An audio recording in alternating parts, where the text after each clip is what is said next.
बचा दो भैया, मेरा छोटा बच्चा भैया। रोजाना आ रही दिल दहला देने वाली ये तस्वीरें।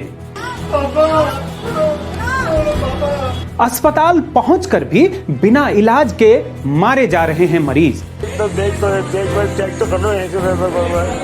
जबकि सरकारें दावा कर रही हैं कि अस्पतालों में खाली पड़े हैं बेड।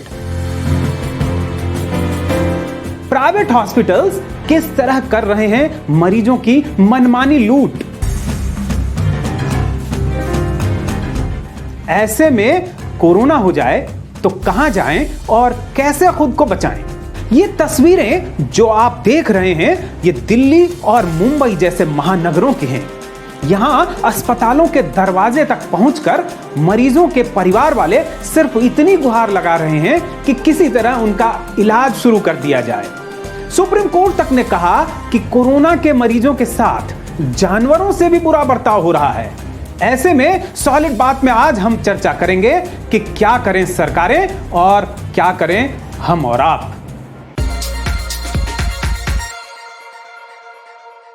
सिस्टम में सुधार के लिए जो जरूरी बातें हैं वो तो हम करेंगे ही, लेकिन सबसे पहले इमरजेंसी के इस माहौल में हमें और आपको जो जान लेना चाहिए वो बातें।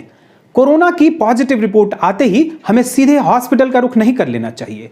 हॉस्पिटल में एडमिट होने की जरूरत भी है तो सीधा हॉस्पिटल पहुंच जाने से कई समस्याएं हो सकती हैं। सबसे पहले हमें यह चेक कर लेना होगा कि जिस हॉस्पिटल में हम जा रहे हैं वो कोरोना के इलाज के लिए ऑथराइज्ड है या नहीं। दूसरी बात कि वहां बेड अवेलेबल है या नहीं। तीसरी जरूरी बात कि सरकार ने जो प्रोटोकॉल तय किए हैं एडमिशन के लिए उसके मुताबिक हमारी स्थिति एडमिट करने लायक है या नहीं।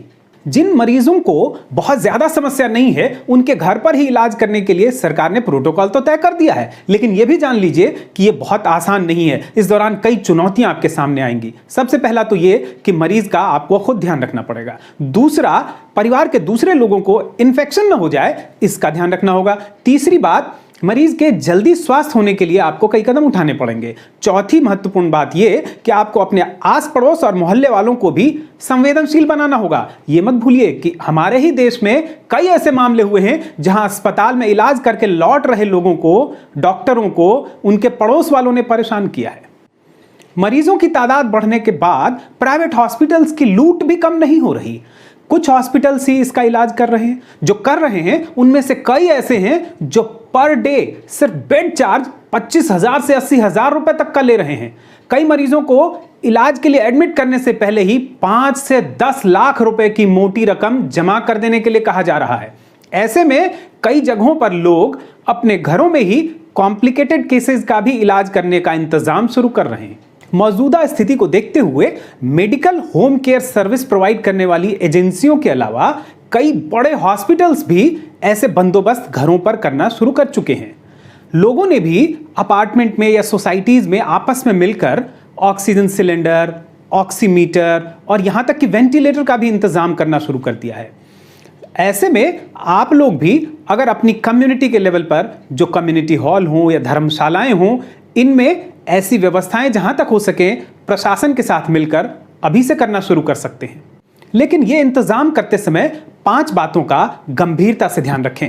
सबसे पहला, ये पूरा सेटअप किसी प्रोफेशनल एजेंसी या डॉक्टर की देखभाल में ही लगाएं। दूसरी बात कि पूरे इलाज के दौरान मेडिकल एडवाइस के लिए प्रशिक्षित डॉक्टर लगातार फोन या टेलीमेडिसिन के जरिए उपलब्ध होने चाहिए। तीसरी बात, स्थिति थोड़ी भी बिगड़ने पर तुरंत कोविड हॉस्पिटल लेकर जाएं और उनसे लगातार संपर्क में बने रहें। चौथी बात कि इस पूरे मामले की जानकारी प्रशासन को देते रहें। पांचवी और गंभीर बात यह है कि अगर कोई 60 साल से ज्यादा उम्र का बुजुर्ग हो या फिर उसे पहले से कोई ऐसी बीमारी हो जैसे कि डायबिटीज, हाइपरटेंशन या किडनी या लंग से संबंधित कोई गंभीर बीमारी, तो उसका इलाज जहां तक संभव हो अस्पताल में ही करें। एक्सपर्ट्स के मुताबिक इस दौरान सबसे बड़ी समस्या जो बेहद कॉमन है वो है ऑक्सीजन लेवल का कम हो जाना। इसीलिए मरीज का ऑक्सीजन सैचुरेशन लेवल लगातार ध्यान रखने की जरूरत होती है और यह काम पल्स ऑक्सीमीटर के जरिए हो सकता है। इस दौरान कुछ चीजों का ध्यान रखना बेहद जरूरी है और वो सिर्फ मरीजों के लिए ही नहीं, जिन लोगों को कोरोना नहीं हुआ है वो भी ध्यान रखें। सबसे जरूरी है कि उपयुक्त आहार लें और साथ ही इम्यूनिटी को बढ़ाने वाली चीजों का सेवन करें। दूसरी बात है कि सिगरेट, शराब या फिर तंबाकू के जो दूसरे उत्पाद हैं उनका सेवन न करें। 6-8 घंटे की पर्याप्त नींद लें, योग, ध्यान, प्राणायाम करें, साथ ही पानी का इतनी मात्रा में सेवन करें कि हाइड्रेट होते रहें, पानी की शरीर में कमी ना हो। साथ ही सबसे ज़रूरी बात कि अपना आत्मबल बनाए रखें। कैंसर जैसी बीमारियों से भी लोगों ने इस आत्मबल के दम पर ही जीत हासिल की है। ये बेहद ज़रूरी है कि पूरे सिस्टम में ये क्लैरिटी हो कि किन लोगों को हॉस्पिटल में एडमिट करने की ज़रूरत है और किन को नहीं। ऐसा ना हो कि अस्पताल के दरवाजे पर मरीज पहुंचकर वहीं दम तोड़ दे। साथ ही हमें प्राइवेट हॉस्पिटल्स में हो रही लूट को भी अंकुश में लाने की ज़रूरत है। ये भी देखना होगा कि मेडिक्लेम के बावजूद लोगों को इलाज से वंचित न होना पड़े। ये पूरी व्यवस्था बिल्कुल रिलायबल हो, यह भी सुनिश्चित करना होगा। इसके लिए सरकारें एक 24 घंटे चलने वाली हेल्पलाइन अवेलेबल कराएं। साथ ही जब भी जरूरत हो मेडिकल एडवाइस घर बैठे मिल सके, यह सुनिश्चित करें। जिन लोगों के पास संसाधन नहीं है उन्हें मास्क या डिस्पोजेबल बर्तन आदि एक किट के तौर पर घर पर ही उपलब्ध कराए जाएं। बड़ी संख्या में वॉलंटियर्स को रिक्रूट किया जाए और जिन्हें मदद की जरूरत हो उन्हें ये वॉलंटियर्स अवेलेबल कराए जाएं। इसी तरह घर पे जो इक्विपमेंट सप्लाई करने वाले एजेंसीज हैं उनके लिए गाइडलाइंस और प्रोटोकॉल तय किए जाएं। इनके जो इक्विपमेंट्स हैं उनके कीमत तय की जाए और साथ ही बाजार में ये उपलब्ध हो, ये भी सुनिश्चित किया जाए। अगर हमारी बात अच्छी लगी हो तो अपनों से शेयर करना न भूलें। साथ ही अपनी राय हमें जरूर बताएं। कमेंट बॉक्स आपका इंतजार कर रहा है।